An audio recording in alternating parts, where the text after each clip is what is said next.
two, 1, 2, 3.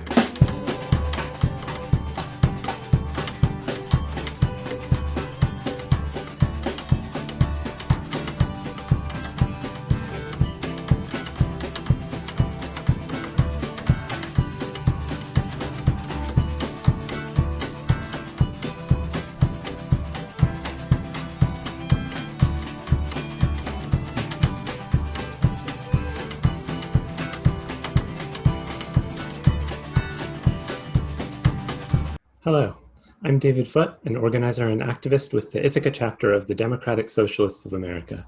We're joined today by Ellen David Friedman, a labor organizer for about 50 years, a devoted Marxist since her teenage years, and a Vermonter until she moved to Ithaca a few years ago.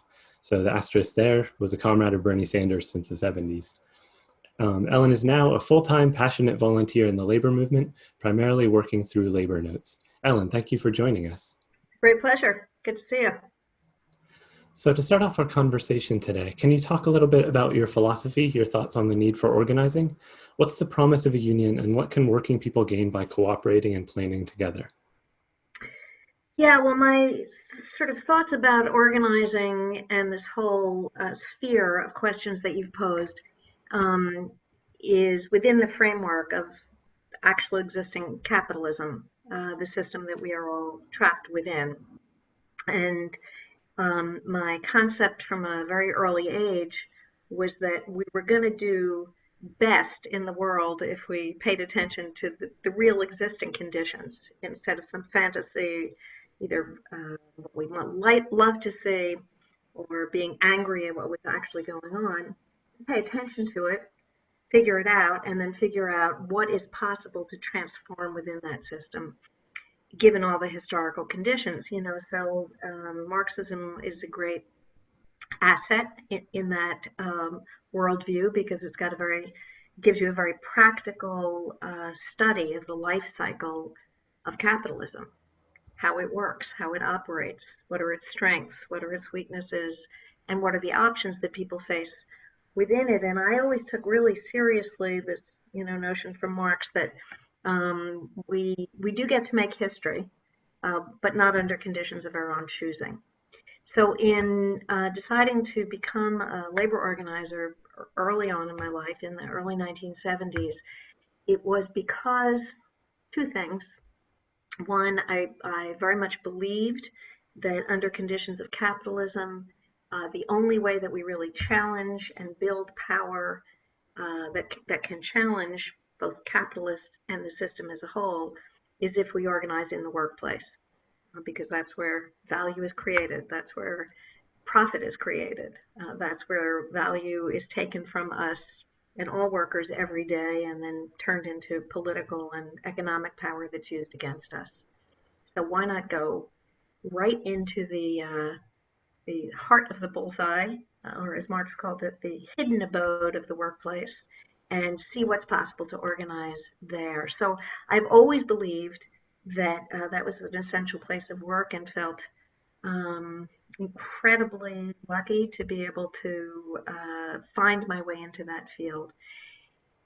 Now, having said that, the last 40 or 50 years in the US labor movement have been fairly dreadful. It's been the period of time in which the rise of neoliberalism was not really clearly understood, certainly was not clearly understood by us on the left for a long time. That is to say, what was its character? What were its methods of work? How was it transforming the workforce? How was it transforming labor capital relations? Were kind of obscure.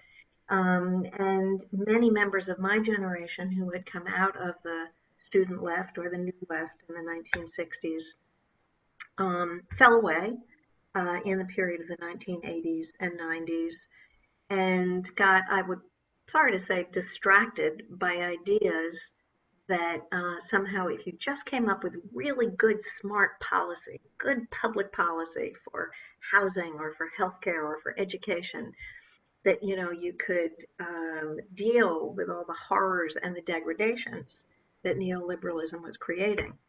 And I never believed that because any policy that is not backed by the force of class power is going to be meaningless.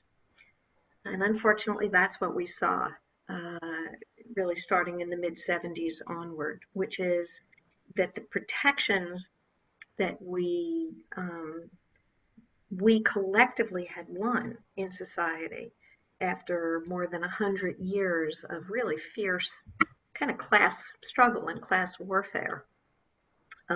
Probably the modern era and the US era beginning after the Civil War, just endless battles of Black people and Native Americans and Chicanos or Latinx people, women workers, workers of all sorts, industrial workers, service workers, retail workers, pitched battles for really 100 years, were successful in the sense that we won arguably fairly strong labor rights to form unions, to negotiate contracts, to protect workers against retaliation if they organized in their own behalf, to win health and safety protections for all kinds of workers, most notably, of course, for coal miners. Those literally were coal mine wars that had to take place where people died in those struggles to win the most basic safety protections, to win the minimum wage and the weekend and Medicare and Medicaid, all of those things.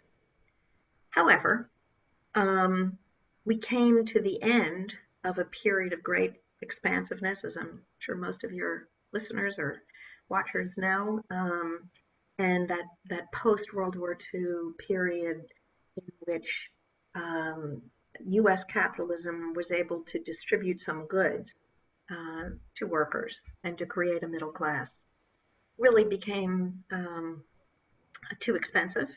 The capitalist class was no longer interested in redistributing that wealth, and that's what we think of as the neoliberal era, was a concentration and a great acceleration of the concentration of wealth and power. So anyway, in my lifetime, even though some of us coming out of the New Left were very devoted to the labor movement itself was failing dreadfully to take account of these change conditions. And that's why I started with the principle that Marxism helps us, says, see reality as it is.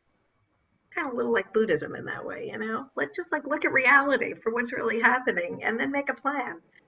And the reality was vast deindustrialization, vast deregulation, tremendous interventions by the state to concentrate wealth and power.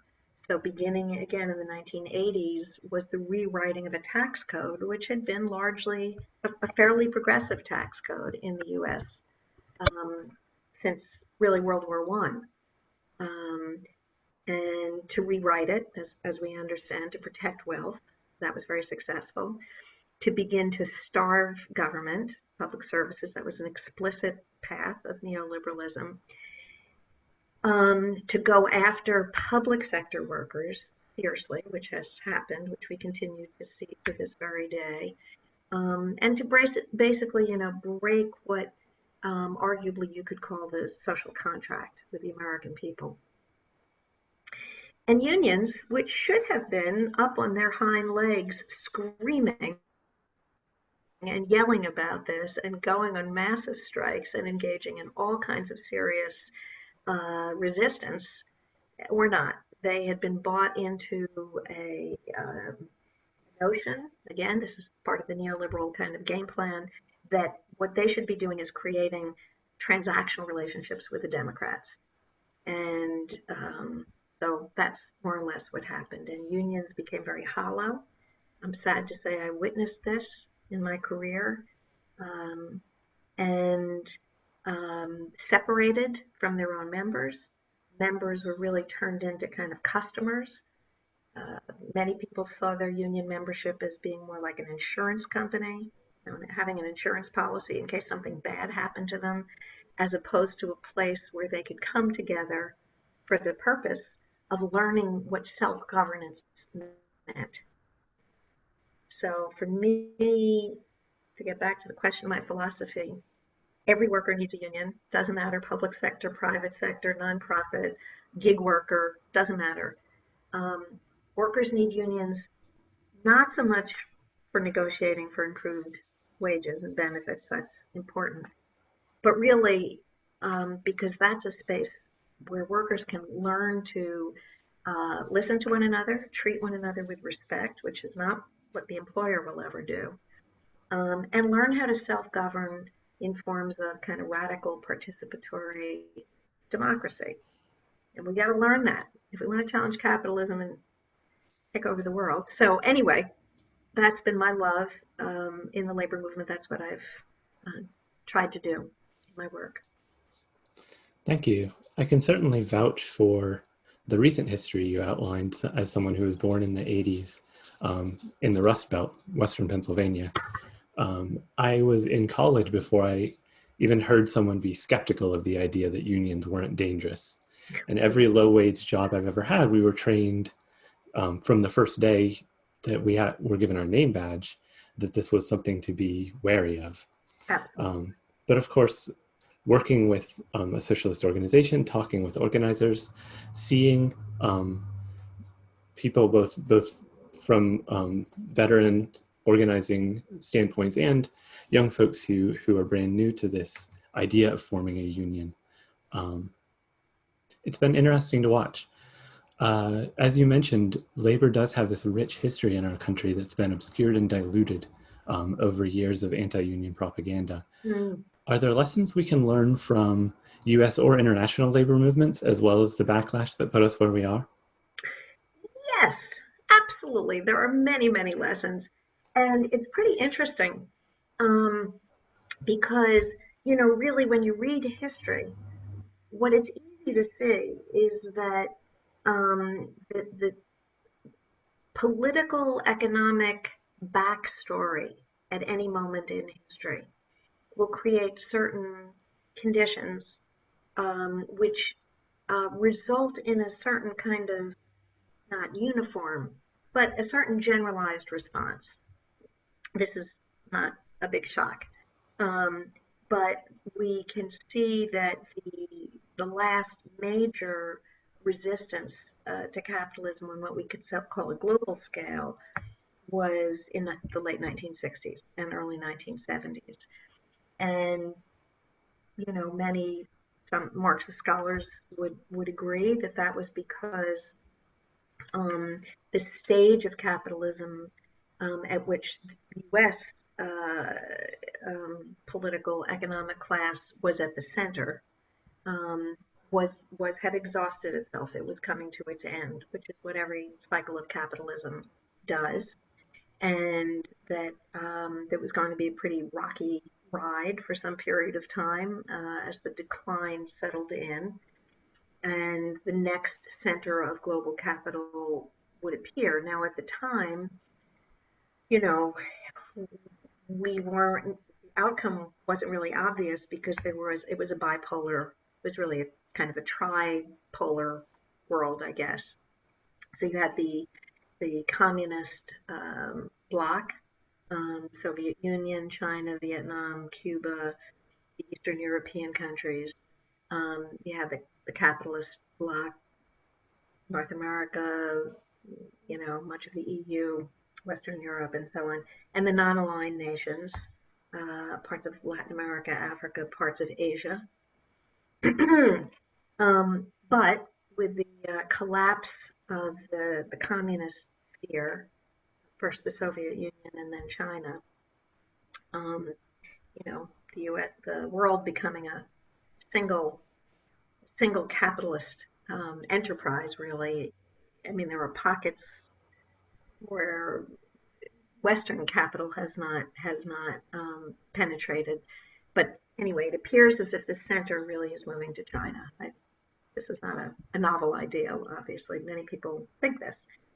Um, so I was so discouraged by what was happening in the U.S. labor movement by the end of the 90s that I was getting a little dispirited with the whole project.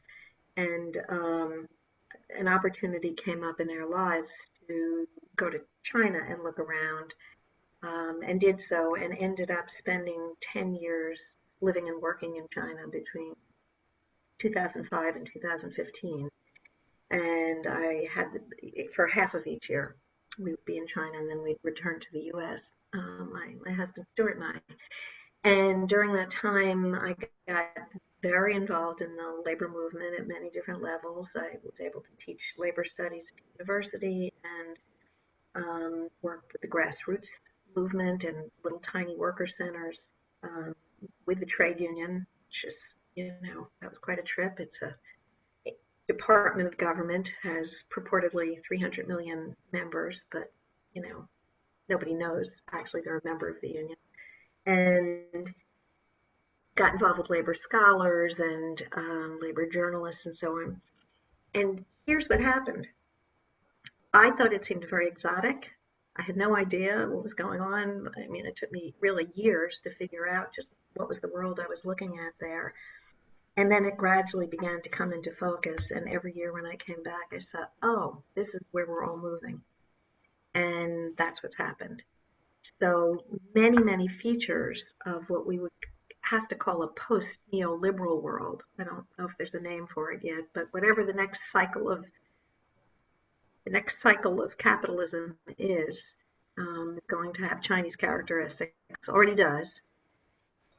And it was very important to learn from that. So I'll just give one specific example.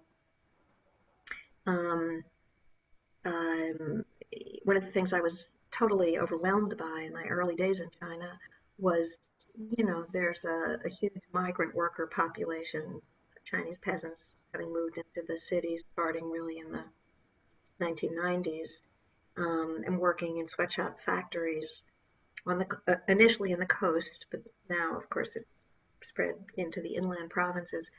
So hundreds of millions, 300 million, 400 million workers, and they job hop with unbelievable frequency. So in the early days, people would go and get a factory job, and then they'd go home for the Chinese New Year, which is in January, and stay home for a month, and then come back and go to another factory. Very typical.